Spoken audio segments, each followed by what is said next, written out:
Halo teman-teman, perkenalkan saya Ramadhani, saya perwakilan dari kelompok satu. Nah, kami akan mempresentasikan proyek 26 kami, yaitu Smart Home Monitoring dan Control System. Nah,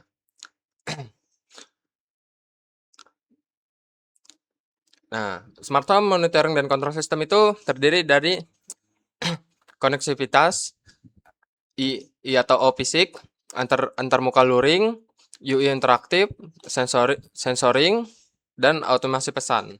Nah, ini rencananya kami akan membangun smart home monitoring, teman-teman. Nah, lalu di sini ada real time monitoring, yaitu membaca suhu dan kelembapan ruangan tanpa henti via Telegram dan dashboard by link.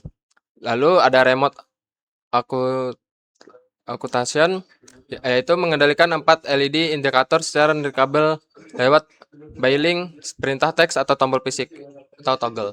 Auto notification, yaitu pemicu alarm otomatis yang mengirim pesan ke Telegram saat suhu ruangan melebihi batas kritis atau di atas 35 derajat Celcius. Lalu yang terakhir itu local file-based system, yaitu menyediakan antarmuka web server lokal yang tetap beroperasi meskipun koneksi internet cloud terputus. Oke, saya akan melanjutkan penjelasan dari Rahmadani. Jadi di sini ada arsitektur ekosistem IoT Proyek 26. Jadi di sini ada dari sensor DHT11 dan push button fisik dikirim ke Node MCU, dan dari Node MCU dikirim ke Power LED. Dan di sini saling terkoneksi dengan web server lokal Node MCU dan web server lokal. Begitu juga dengan BLYNK IoT Cloud dan juga Telegram API. Dari sini untuk spesifikasi perangkat keras dan pemetaan pin, ada sensor suhu dan kelembapan DHT11 data, daya FCC ke 3V3 GND ke GND. Terus ada push button, pull up resistor 10kQ ke 3V3 dan GND. Dan juga di sini ada lampu LED mulai dari merah, biru, kuning dan juga hijau. Oke.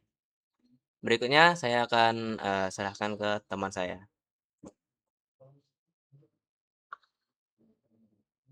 Di sini saya akan melanjutkan dari teman saya tadi di bagian stack perangkat lunak dan library utama.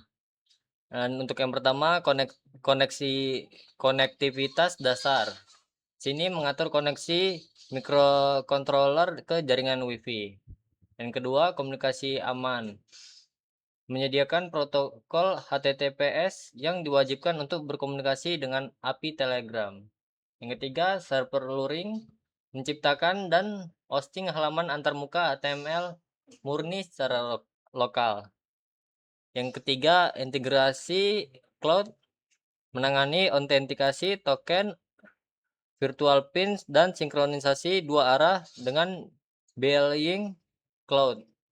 Yang ketiga, pembacaan hardware menerjemahkan sinyal digital dari sensor menjadi data suhu dan kelembapan.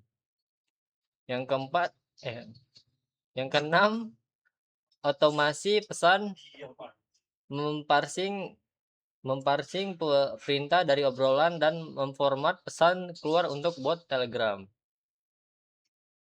Dan untuk bagian persiapan platform, di sini ada setup Telegram bot chat, bot flutter, kirim atau netbot, dapatkan bot tokennya. Lalu yang kedua, chat user info bot, habis itu kirim atau start, dapatkan chat ID. Untuk setup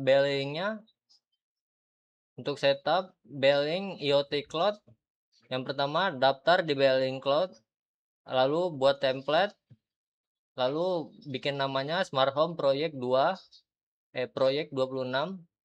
Yang kedua, dapatkan kredensial, habis itu billing template ID-nya, berikan namanya, habis itu masukkan tokennya. Untuk yang ketiga, setup data stream, virtual pins. Untuk V0-nya untuk mengukur suhu, V1-nya kelembapan, V2 sampai 5-nya tombol kontrol lead 1 sampai 4. Ya, sekian dari saya. Akan lanjutkan teman saya.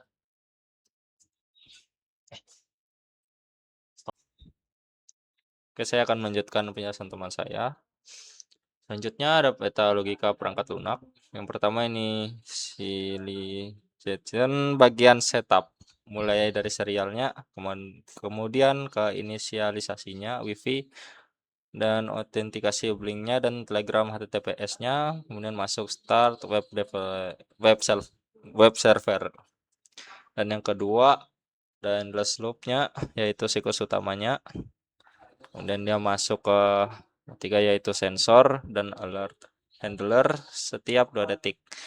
Kemudian dia baca DHT satu-satunya, kemudian dia kirim V0 dan V1-nya ke blink. Kemudian jika suhunya lebih dari 35 Celcius, dia akan mengirimkan alert ke Telegram, dan jika tidak, dia akan ke nomor 4 ini Telegram listener setiap 3 detik. Dan kita cek pesan masuk, statusnya, kemudian kirim data, dan kalau down 1, nyalakan D1-nya, all off-nya matikan semua.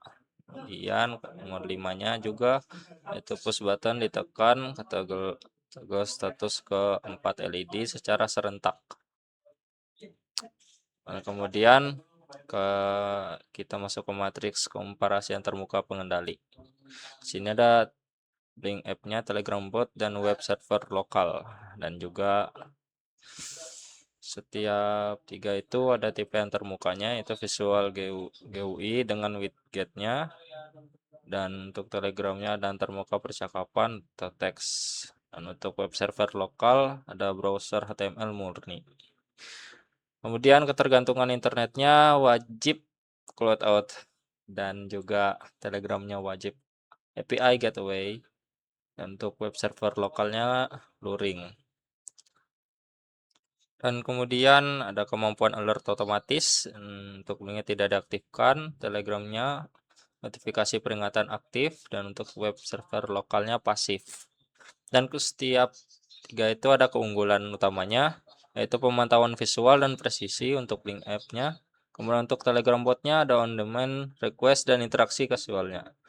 Kemudian untuk web server lokalnya ada failsafe saat mati internet. Terima kasih. Kemudian selanjutnya akan dijelaskan oleh teman saya. Oke, lalu kita ke alur pengerjaan implementasi, yaitu tahap pertamanya itulah perakitan fisik, itu menyusunkan MCU ke breadboard, memasang kabel jumper, resistor, dan komponennya seperti DHT 11 yang sensor suhu, lalu LED, lalu tombol. Untuk tahap 2 itu setup ID di Arduino ID-nya. Jadi konfigurasi boardnya pakai ESP8266 di Arduino IDE dan instalasi 4 pustaka eksternal utama. Lalu di tahap 3 itu injeksi kredensial. Lalu itu memasukkan data rahasia seperti SSD, password, blink token, bot token, dan chat ID ke dalam variabel programnya. Lalu tahap 4-nya itu upload dan booting. Jadi flashing kode via micro USB, habis itu validasi koneksi sukses via seri monitor, dan akan mendapatkan alamat IP-nya dari serial monitor nanti. Lalu metrik pengujian sistem. Di sini network and cloud-nya WiFi terkoneksi tampil di serial monitor. Lalu perangkat blinknya berstatus online. Lalu sensing. Di serial monitor menampilkan log data suhu atau kelembapan reguler tiap 2 detik. Lalu interaksi UI Blinks. Di aplikasi Blinks ada widget Go bergerak secara real time. Lalu tombol virtual berhasil mengubah status LED fisik. Lalu interaksi Telegram. Di aplikasi Telegram dia merespon perintah start dan statusnya secara presisi. Lalu eksekusi kontrol ledon 1 hingga all off berhasil. Lalu notifikasi otomatis suhunya jika di bawah 35 Celcius terkirim. Lalu redundasi lokal. Untuk halaman HTML web server meresponnya input browser. Lalu push button fisik mampu membalik toggle status seluruh LED tanpa jeda internet. Oke, lalu Untuk presentasi selanjutnya dilanjut oleh teman saya.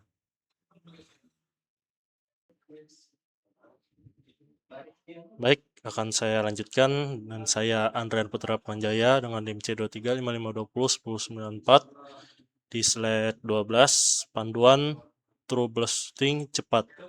Masalah upload ke Node MCU gagal dengan cek cepat periksa port COM atau install driver CH340. Lalu masalah sistem tidak terkoneksi WiFi. Cek cepat kesalahan ketik atau typo pada SSD atau password. Masalah blank berstatus offline, cek cepat out token atau template ID salah salin, copy diulang. Masalah sensor DHT11 membaca NAN. Cek cepat kabel pin data tidak menancap sempurna di GPI Q14 atau D5. Masalah bot Telegram tidak merespon. Cek cepat bot token salah atau chat ID tidak valid.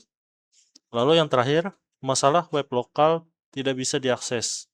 Cek cepatnya mengakses berbeda jaringan WiFi dengan Node MCU. Lalu di slide terakhir ada kompleksitas tugas dan kesederhanaan hardware. Terpredik kompleksitas skala penuh dalam satu microcontroller sederhana. Yang pertama, stabilitas paralel.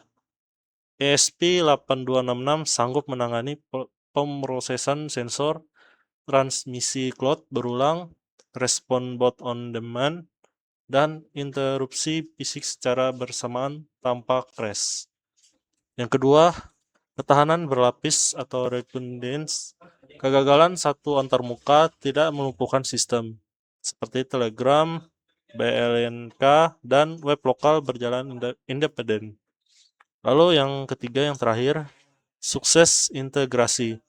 Keseluruhan kurikulum dalam kurung project 1 hingga 25 terintegrasi sempurna di dalam satu firmware yang efisien dan menjadikan rumah biasa menjadi ekosistem cerdas. Proyek 26 selesai.